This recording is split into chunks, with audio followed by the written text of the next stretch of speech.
আসসালামু আলাইকুম রহমতুল্লাহি ওয়া বারাকাতুহু। সম্মানিত প্রবাসী বাংলাদেশি ভাই ও বোনেরা, আপনারা দেশের বাইরে থাকলেও বাংলাদেশের ভবিষ্যৎ নির্ধারণে আপনাদের ভূমিকা অত্যন্ত গুরুত্বপূর্ণ। দেশের সকল ক্লান্তি লগ্নে আপনাদের সাহসিকতা ও অবদান আমাদের গভীর কৃতজ্ঞতার সাথে স্মরণ করছি। এবার প্রথম আপনাদের ভোট দেওয়ার সুযোগ এসেছে। ইসলামের আলোকে একটি ন্যায় ও ইনসাফ ভিত্তিক, দুর্নীতিমুক্ত ও জনপ্রত্যাশার বাংলাদেশ গড়ার লক্ষ্যে হাত পাকা প্রতীকে আমি আপনাদের কাছে ভোট দেওয়ার অনুরোধ করছি। মনে রাখতে হবে, ভোট একটি পবিত্র আমানত, ভোট একটি সাক্ষ্য।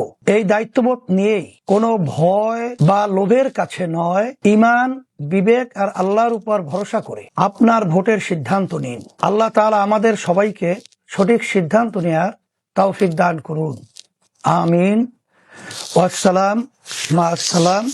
আমরা দোয়া করি এবং আপনাদের কাছে আমরা দোয়া চাই, আল্লাহ যেন আমাদের সকলকে ইসলাম দেশ মানবতার পক্ষে কাজ করার এবং আপনাদেরকে সেই ইসলাম দেশ মানবতার পক্ষে পাশে পাবো এই আশা রেখে আমি আপনাদের সকলের সুস্বাস্থ্য কামনা করে শেষ করছি।